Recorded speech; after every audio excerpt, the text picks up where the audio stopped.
Okay, I guess we're ready. Take two. Hello, everyone. My name is Alberto Fonserrada, and I am the liaison for interinstitutional affairs and cultural affairs here at UNAM Chicago. It is my distinct pleasure to be your moderator on this outstanding panel of women in sports. Today, you're going to have a treat. We have two very distinguished scholars and who are taking part in this 10th anniversary of the Fiesta of the Science and the Humanities organized by UNAM. So it is my distinct pleasure to introduce our first speaker, Dr. Stephanie Bon. Welcome, Stephanie. Dr. Bo, she's an Associate Director of Athletics for Diversity, Equity, and Inclusion at DePaul University. She previously served in student athletic development at Long Beach State University and was a member of the Kansas soccer program, from which she is a graduate. She has a Bachelor of Science in Sports Administration and was a goalkeeper for the team soccer team. She has a master's degree from the University of Oregon and a doctorate in education from the University of Southern California. I could go on and on with more things, but in lieu of our time, I would like to introduce Stephanie. Please, Stephanie, welcome. Thank you, Alberto. It is an honor for me to be here with everyone today. I'm going to get straight into it so that we can be respectful of your time and also of my colleagues' time, because I'm very excited to hear what she has to say as well. I'm going to be speaking very briefly about my research on women in leadership and the impact of collegiate athletics on leader identity development and the attainment of leadership positions. I was fortunate to have 10 women who have positions in C-suites, so that would be a CEO, a CFO, so on and so forth. And these women all were collegiate athletes. Some also became professionals or Olympic athletes. And they shared with me some of what they've learned through athletics and also at their experiences as they moved up the corporate or whatever their professional ladders were. So my research focused on extending knowledge on leader identity development, which I would say is different from leadership development. Leader identity development is the concept of who we think we can be, whether or not we think we can be a leader, whether or not we think we have the ability to stand and to set the vision and grow in that manner. And then it also extended knowledge on the attainment of leadership positions. I used the research questions: was the collegiate athletic experience an influential factor in the development of a leader identity? And what experiences empowered former collegiate female student athletes to overcome stereotypes and discrimination? I do want to note that I use the term female and women interchangeably. I'm sure my colleague will have more to say about that, but that was how this was structured. So these were, I do want to make that note. Key findings from the research and in the stories, and I want to present the key findings and some of the background information so that then I can share more of the anecdotes, because it's in the anecdotes and in the lived experiences that really you find the richness of the study. So the key findings was the collegiate experience was an opportunity where they can gain greater self-awareness, they can build resilience and adaptive capacity. Those are the skills that, studies have shown that leaders all demonstrate, right? And those skills were developed through the interactions with coaches and teammates and being able to navigate some of the challenges that they experienced in that competitive environment.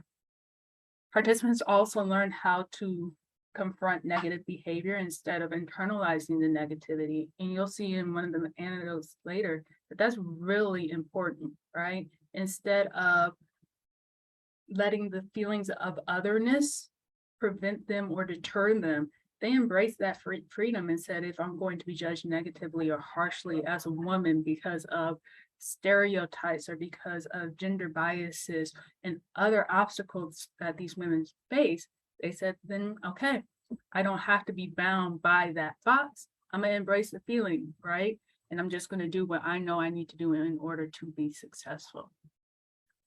Other key findings about becoming a leader was that it was an emergent process, which for all of us then should give us solace and hope that not only do you have the capacity to be a leader, so they say everybody can be a leader, everybody will not be a leader. Everybody has the capacity to be a leader, but it's really going to be based upon our self-conceptions, right? This is an identity that we all need to embrace and understand, like we have this ability, and then giving ourselves the freedom to understand this is who we can be, right? The development process is an active process, right? It's not passive. We found from the conversations with the 10 women, they had to learn, they had to grow from every situation, every encounter. There was something to be learned, right? And in that learning and in that growth process of reflecting and talking to mentors, talking to teammates, and understanding like, okay, this is how I approach this situation, and this is how I need to make some adjustments. They were able to grow, and then they were able to really have confidence and resiliency in leadership situations that said, I know what I'm doing and I can keep doing this and I can be better for those that I serve, right? So when you really think about this leader identity model, basically what you see is that you have a possible self. All of us have a possible self, right? And society, when we're younger, is going to influence us, and they're going to make judgments and predictions on who they think that we can be based on our race, our gender, the socioeconomics, where we're from, all of that stuff, right? And then our personal factors. Who's in our family? Are they building us up? Are we really that loud and gregarious person? What are some of the personal barriers that we all have that hold ourselves back? This influences even our own self-conceptions of who we can be, right? That's our possible selves, right? So then when you think about that possible self and who that possible self is becoming, you then move and you're growing, right? And there are points along all of our journeys where you come and you're like, okay, for example, if it's the collegiate athletic experience, you come into this opportunity to gain a new understanding of who we can be and who we currently are. So our possible selves potentially transforms, right? And so in the collegiate environment, we know it's a very difficult environment to be a freshman and to go through some of the obligations that, you know, are required of student athletes. So if you have a 6 a.m. practice and then you go to practice, you go to class, you have to remember to eat somewhere in there, but you may really not have the time. All of the different responsibilities and obligations that a student athlete may face. Similar to like a student who is, you know, working and studying and taking care of their family. There's so much that we're going through, right? And we get to these moments and they're hard, right? And the hard moments, we have an opportunity to learn. And we have our trusted others, we have coaches, we have family, we have teammates, we have mentors, we have professors, right? Those people who help us make meaning of the hard times. And they encourage the positive reflections of, okay, that was hard. What did I know? I wonder if I could have done this differently. What steps can I take in the future to be more successful in this endeavor, right? Through that reflection process, we have the potential outcomes of a greater sense of self. Like, okay, yeah, I can do this. I am capable. I'm knowledgeable, right? You gain resiliency. You gain clarity of purpose, right? And that increase self-efficacy as a leader, right? So that maybe you can start to conceive of, you know what, actually, I can lead when that situation comes, right? So then as you have this possible self, you'll see the navigation strategy. So for some of our leaders, they were the only people in the C-suite, in the boardrooms, who they would look around and they say, okay, right? And again, they just kind of relinquished the pressure of, I need to be this person. And they said, I need to get my job done, right? And so they figured out how to navigate through, whether it's like, hey, I need to be really kind of, precise in my meetings, but I also need to show a gentler side. Some people say like, oh, you have to lead like a man, or you have to do things in this certain way. What I found with our leaders, these women who had made it to the C-suite, was they let go of all of the conceptions of who society said they should be. They were their authentic selves, and they decided, okay, for this team that I'm on right now, I'm going to lead in this manner to best serve and to accomplish the mission. Similar to what they did in sport. We all want to win. How do you win? What are the steps that you need to take to win, right? And then they have these navigation strategies, and yeah, there's going to be barriers, societal or personal. Maybe something happens at home, maybe something happens outside, a global pandemic, for example, right? That's a barrier, but it doesn't have to stop you. So then when you get to that opportunity to lead, because you have to have a chance, because you've already gone through these crucible moments where you've learned and you gain self-efficacy and you've understood, like, here's what I am presented and here are my skills and capabilities. And you have that firm sense of self that you can step up and be that leader that you want to be, right? And then we find that this is actually cyclical. So you have a possible self, you come to your crucible moment, you learn from them, you grow, and then you continue to navigate. You get more opportunities to lead. And you'll come to another crucible moment. Those are the transformational moments where you're like, okay, do I rise to the occasion? Do I learn? Do I grow? Or is it going to break me? Is it going to pull me back, right? How are we going to navigate this difficulty, right? And that's kind of what we learned from the study. So I'd like to take just a couple moments to share some of the actual stories from our leaders about what they experienced. So regarding the collegiate athletic experience, it's a unique opportunity to build adaptive capacity. Adaptive capacity is the ability to thrive in stressful situations and recognize and seize opportunities, right? And that's based on the teachings of Dennis and Thomas, right?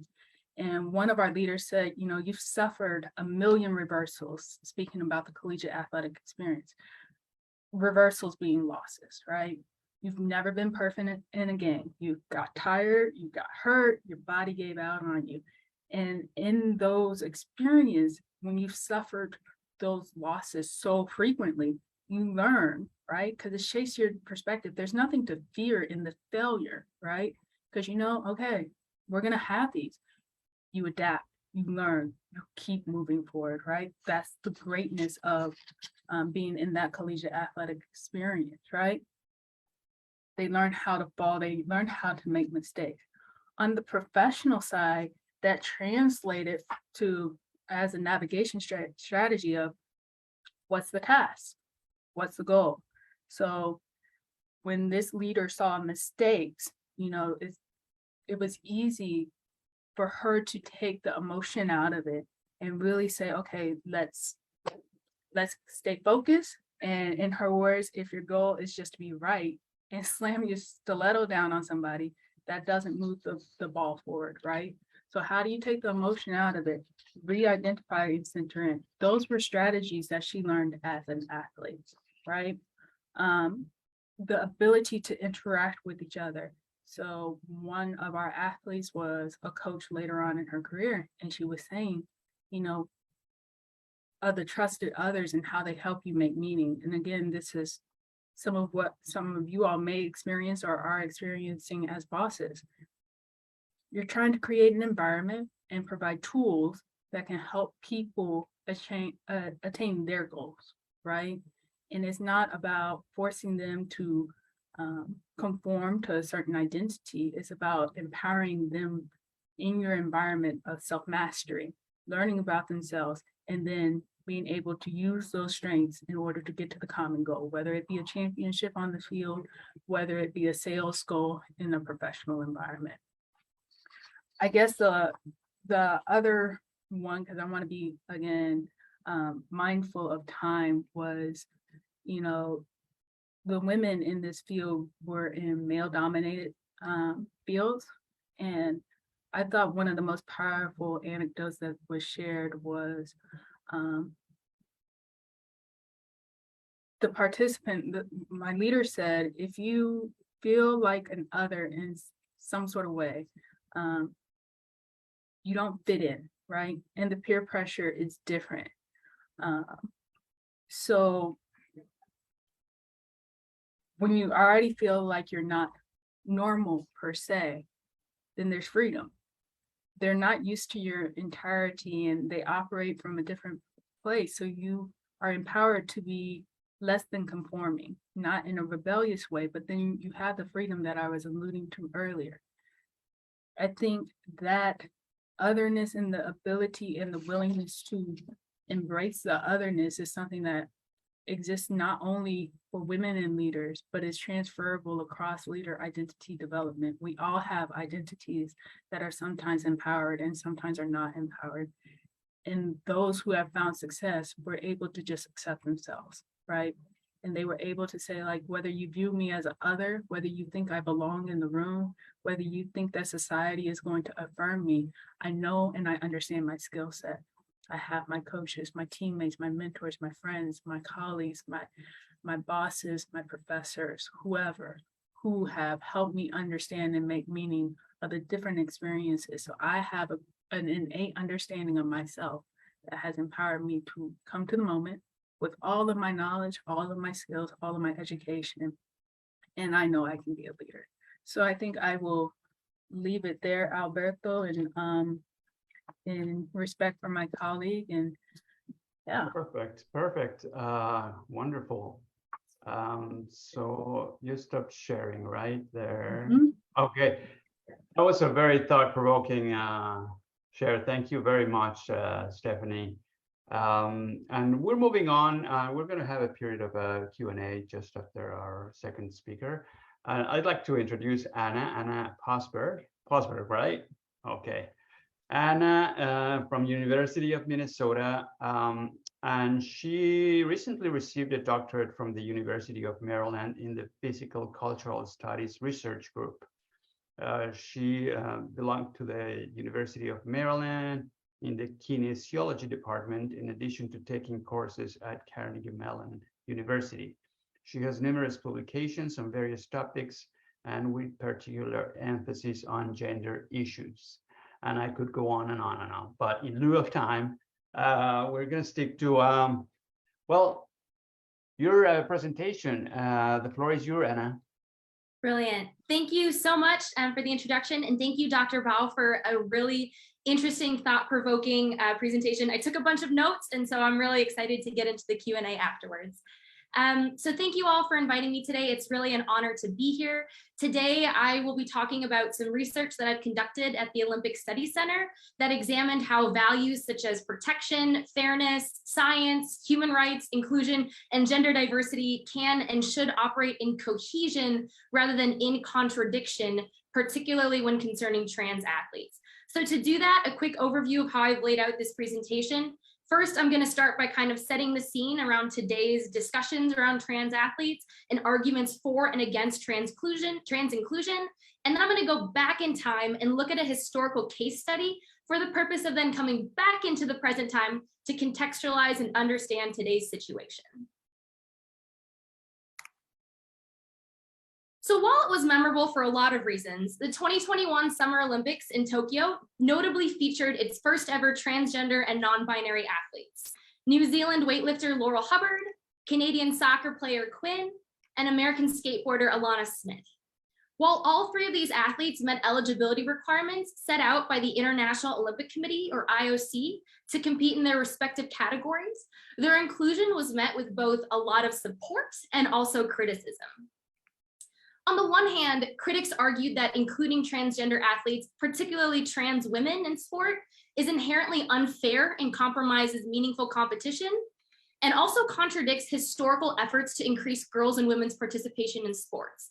Perhaps most centrally in these arguments, though, opponents of including transgender athletes, specifically trans women and trans girls, point to scientific evidence that indicates trans women and trans girls have unfair physiological advantages that carry over even after transitioning.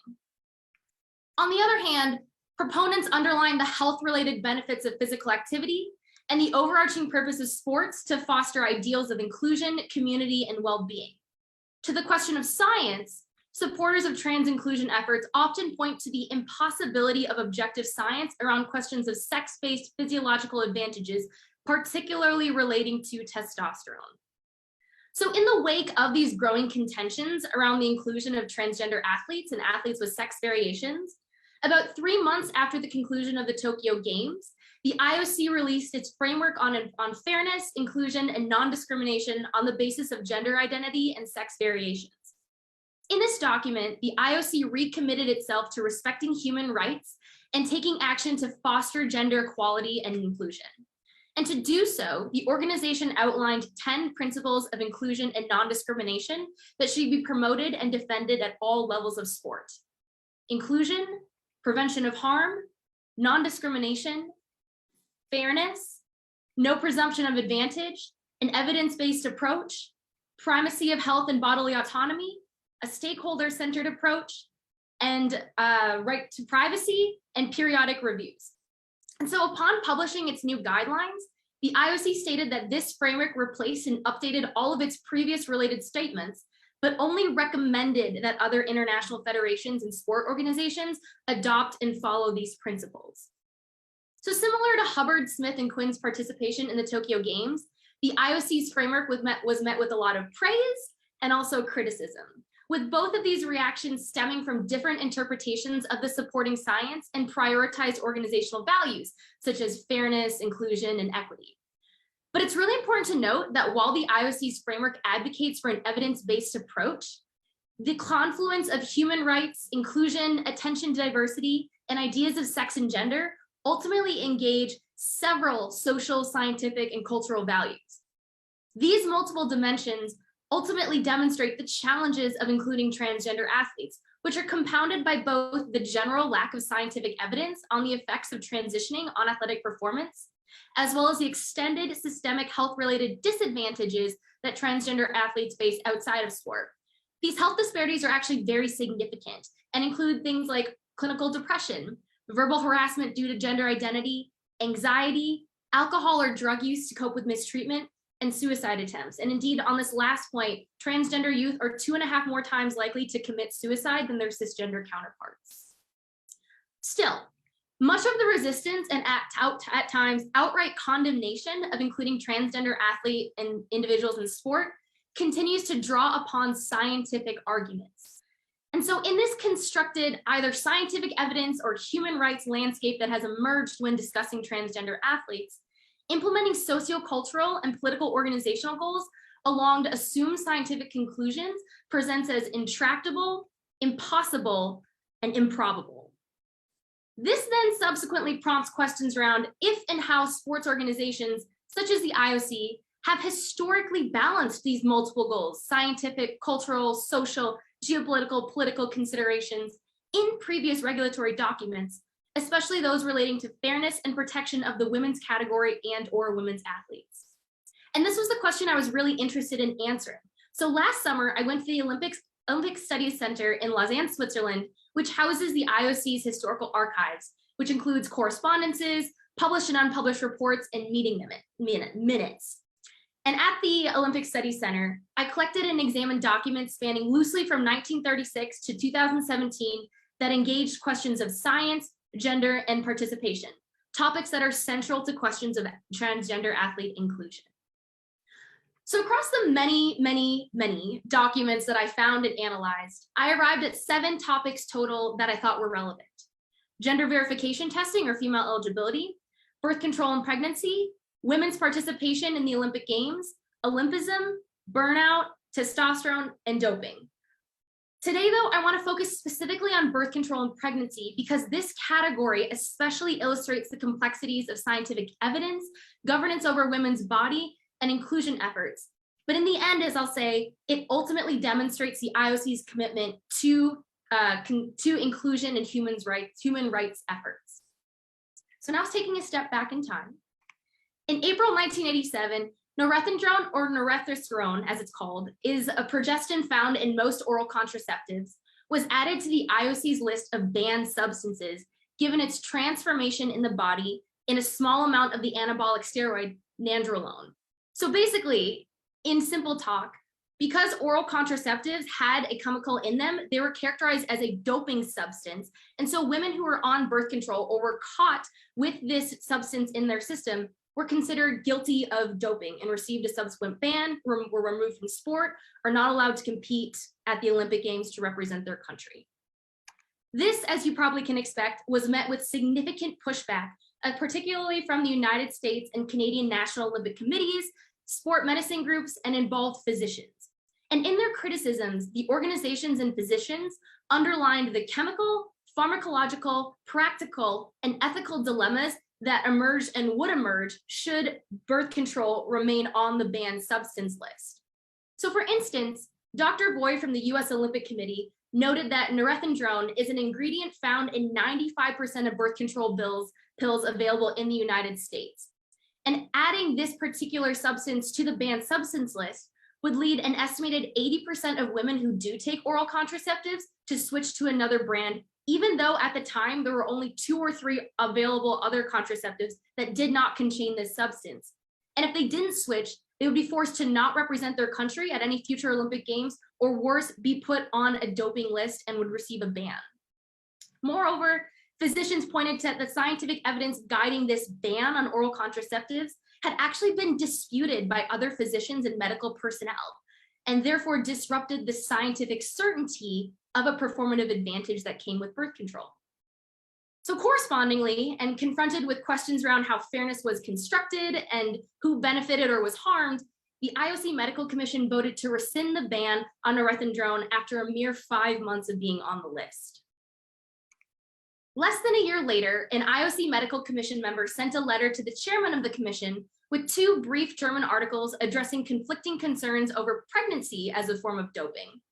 The first was titled "Pregnancy as a Means of Doping," stated that in many parts of the sporting world, female athletes were using deliberate pregnancies as a form of doping. The second article, published a day later, was titled "Pregnancy as a Means of Doping, Totally Absurd," was a response to this first article and remarked that these allegations were totally unfounded and had been backed by a National Olympic Committee doctor. Despite these starkly contrasting opinions, overall, the IOC Medical Commission actually didn't invest significant time or research into the controversy. The issue had actually been brought up 4 years prior at an IOC Medical Commission meeting, where the chairman noted that 4 people had spoken to him regarding a rather interesting story, wherein apparently due to the high hormonal production in pregnant females during the first 5 to 7 weeks, some countries were having their female athletes artificially inseminated before competitions and then having the pregnancy interrupted afterwards. The response to this by other committee members, for lack of a better way to say it, was plainly dismissive. The commission did not feel that such a procedure would be of benefit to the female athletes, and Professor Donachie pointed out that the persons concerned had obviously not observed women during the first few weeks of their pregnancy, where they were frequently ill. And as such, today, pregnancy is not considered a doping mechanism and is not on the banned substance list. So this is a presentation about transgender athletes. Why did I just spend about 7 minutes talking about pregnancy and birth control while neither are explicitly addressed in contemporary transgender eligibility regulations? And this is because I find this puzzling and seemingly contradictory relationship between the two to shed light on the multiple considerations for policies that are purportedly based in science, fairness, and protection. And I find this for 3 specific reasons. First, fairness by default has meant and means exclusions. When we look at the examples of birth control and pregnancy, the close chronological proximity between them and between actually having the ban on birth control and revisiting the possibility of a ban on pregnancy illustrates a long history of policing women's bodies and that correlation between fairness and exclusion. Even though the IOC eventually removed birth control from its banned substance list and moved past characterizing pregnancy as doping, the initial approaches and even their considerations demonstrate how fairness arguments often opt for exclusion of athletes, particularly those with underrepresented or marginalized identities. In the case of birth control and pregnancy, it was women. Today, it's still women, but more specifically transgender women. Often it's the same types of rhetorics used over and over again for the purpose of closely disciplining and regulating women's bodies and removing those who don't fit a particular gendered stereotype and expectation, which therefore maintains sport as a cisgender, Western, and masculine space. Second, even in the case of scientific evidence demonstrating the performative advantages resulting from birth control and/or pregnancy, physicians both differently interpreted the scientific evidence and also drew from other scientific studies that argued against this conclusion. In the case of these conflicting sciences, the IOC opted for inclusion until an advantage could be convincingly and concrete established. This has not been the case for birth control and pregnancy, which is why they're not on the banned substance list. And even when we talk about it today, it actually almost seems a bit absurd that the IOC could even consider putting either on the banned substance list. But I would say that this is the same is true for transgender athletes. The science is inconclusive, particularly when you take social scientific studies into consideration. And indeed, this non-objectivity of science is actually recognized by the IOC in their new framework through their 5th and 6th principles: no presumption of advantage and an evidence-based approach. Third, and this comes back to the question I started this presentation with, if and how sport organizations such as the IOC have historically balanced scientific, cultural, social, and geopolitical or political considerations in previous regulatory documents, especially those relating to fairness and protection of the women's category and/or women athletes. And ultimately, the priorities of inclusion and human rights, even for the IOC Medical Commission, has always been fundamental in its scientific research, especially for policymaking purposes. And this was recognized in the early 1980s by Professor Beckett, who said, "The philosophy of the Medical Commission had always been and would always continue to be that it would prefer to have guilty people escape than one innocent person judged guilty."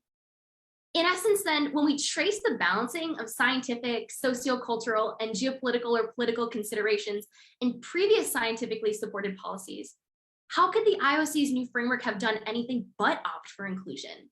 And obviously, this document is not without criticism, and I'm happy to get into that in the Q&A, or at the very least, point to some of the brilliant work that some of my colleagues have done.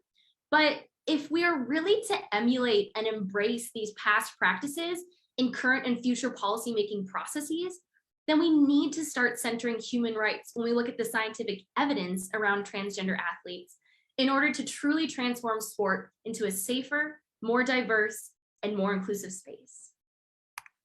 Thank you so much, and I'm really excited to get into the Q&A. Thank you. Thank you so much, Anna. That was very, very interesting. I see that we have a couple of questions here. I'll start with you, Anna. I'd like you to tell us a little bit about the research you conducted at the Olympic Studies Center with your very interesting proposal as you consider universal values and gender diversity. So I guess you covered a little bit of that, but I don't know if you want to go into a little more depth. Yeah, I can speak a little bit more to it. And whomever asked that question, please feel free to send me an email. I'm happy to talk more in depth. I was funded by the Olympic Studies Center to do this research through a really wonderful grant. And so I'm happy to talk about that one-on-one.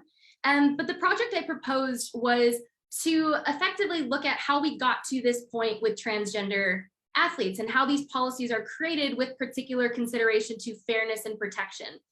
When I proposed the project, I didn't quite know what I would expect. I expected connections between gender verification and transgender athlete inclusion because of the similarities in the research, but I wanted to look more broadly at how the IOC had constructed other scientifically supported policies relating to doping, relating to testosterone, and as I found out later, things like burnout, things like birth control, things like pregnancy. There was a lot of science going on in the IOC, and I wanted to understand how it informed policy, and then kind of how those processes then transitioned into how they arrived at their transgender eligibility policies.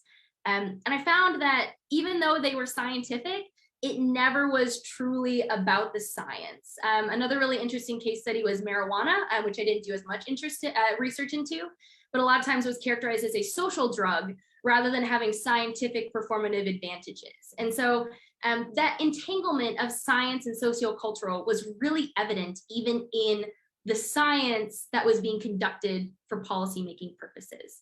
I'm happy to answer specific follow-ups if that doesn't quite answer the question also. Okay, perfect. Yes, people are more than welcome to send their emails, and I'm sure our speakers will be happy to address their questions. Stephanie, you have mentored hundreds of athletes, considering not only their athletic development, but also their leadership skills and well-being. Can you tell us what you find on a regular basis that seems to be contributing to establishing barriers for a leader identity development for women in sports?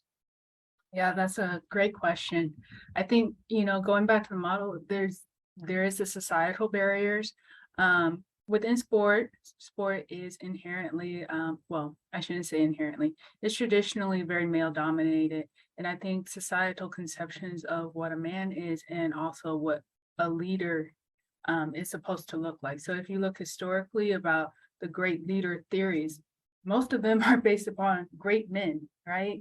And so if you think about the characteristics of a leader, many of those are characteristics people solely ascribe to great men, right?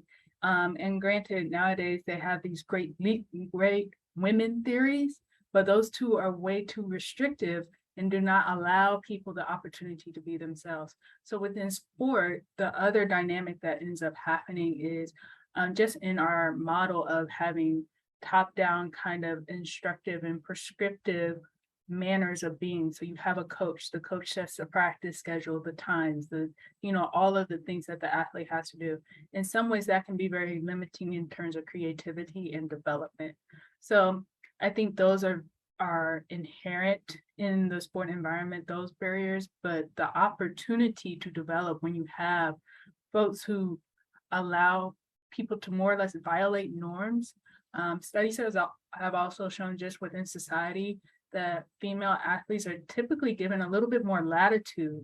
And you'll see that also with different races potentially, that due to historical situations, some of the more masculine traits of leadership are not seen as punitively if they are displayed by certain women. So for female athletes, like to be strong, that's a characteristic more of an athlete. And so they are not as penalized to be strong, right? And so that kind of overlap allows them to violate certain social norms in some situations. So I think that's where you have this kind of odd, well, not odd, but this dynamic of seeing a lot of C-suite executives who are women having that collegiate or that sport background. Great. Now, Anna,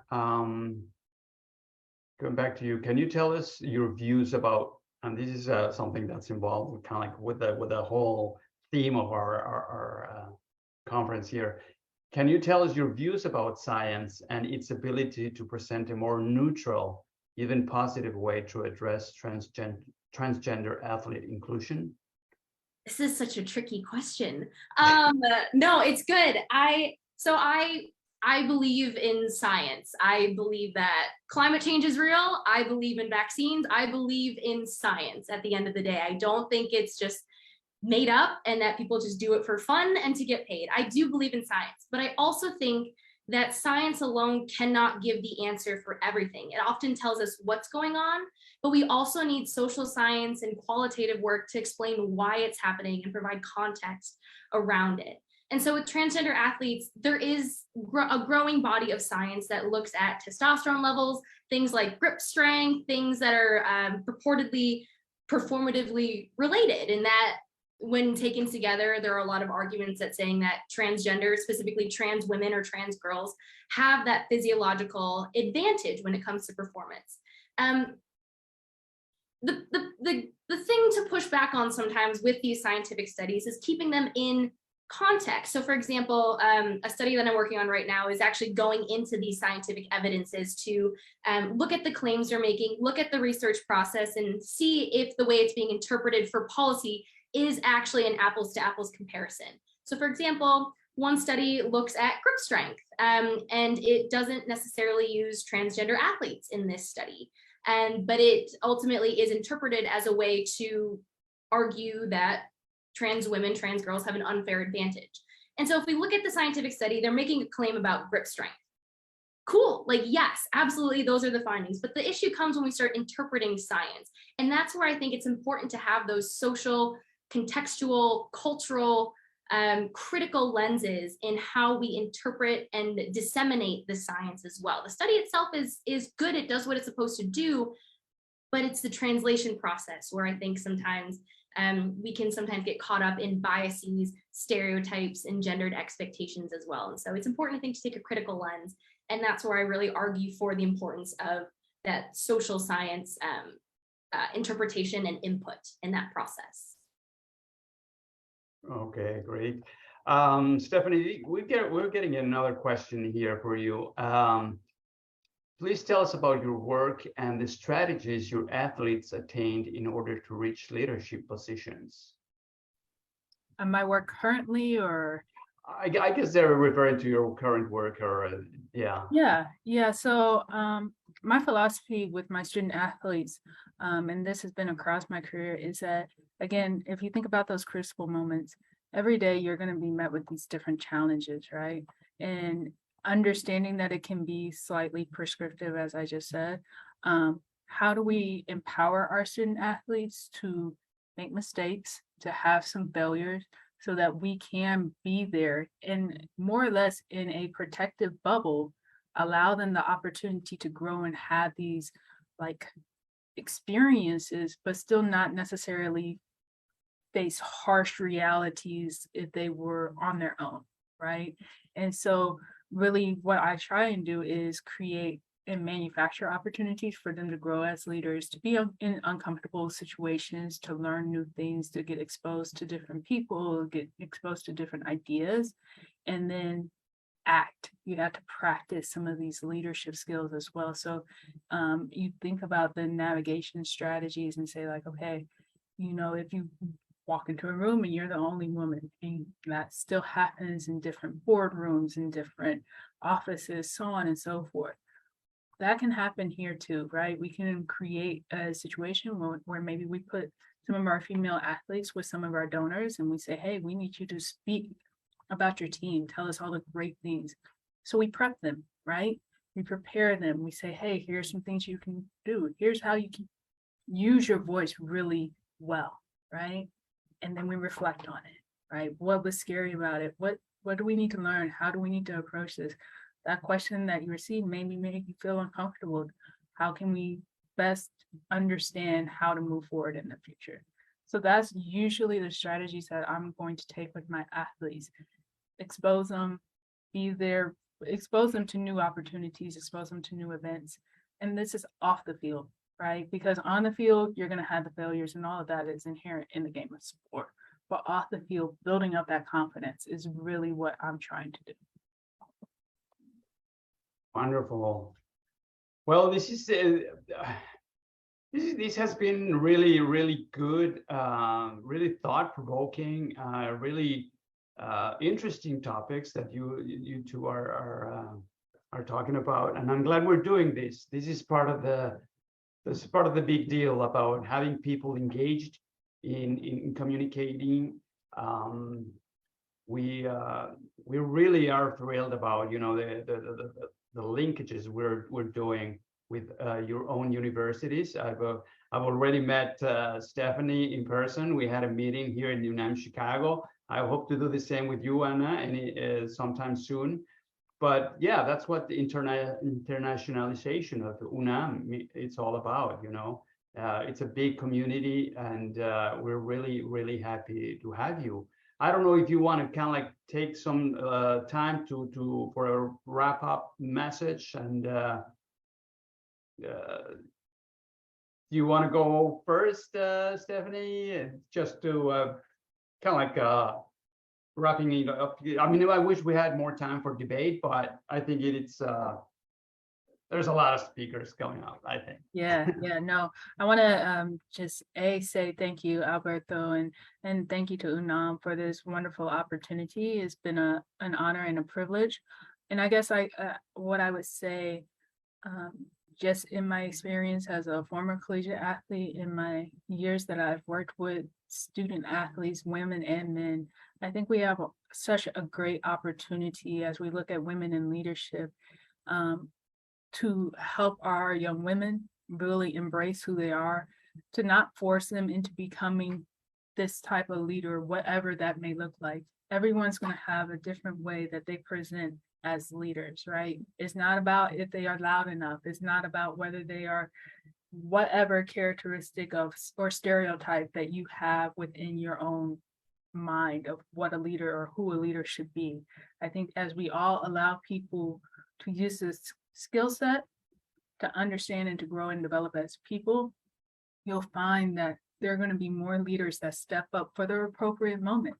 It's not going to necessarily be every moment, but maybe next week I'm going to need Anna to step up as a leader for us and teach my student athletes more about her research so that we can then cultivate future leaders amongst our student athletes. So just an encouragement of let people grow and become the leaders that they need to be.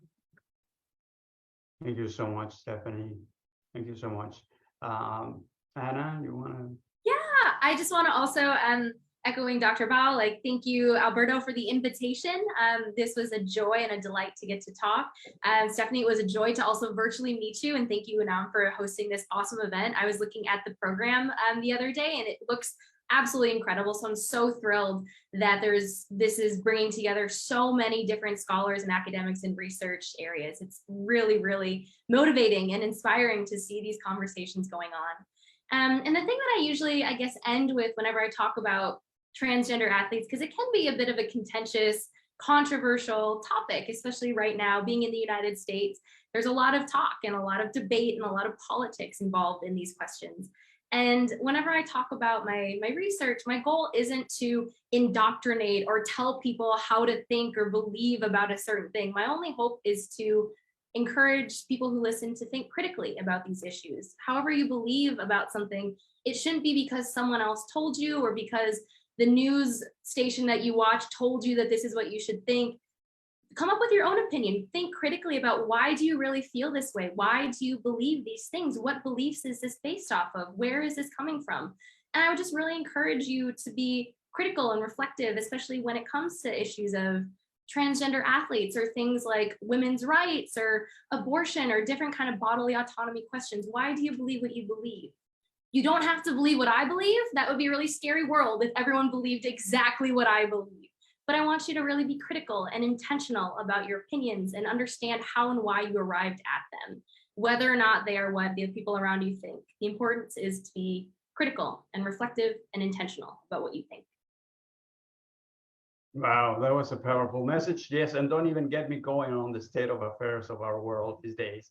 But that's another topic altogether. But yes, it's all about inclusion. I totally agree. And this is a beautiful thing, because there's 3 people here in my screen with different backgrounds, absolutely different. There's no borders here, you know, and it's a beautiful thing. So I'm glad we're doing this. This will be the first of many, I hope.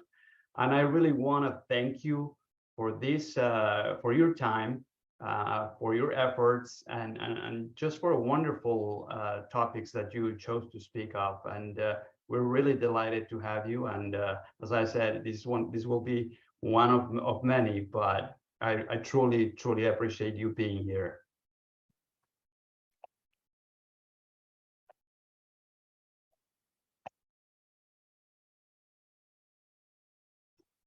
Well, I guess that's it. Thank you so much, Anna. Thank you.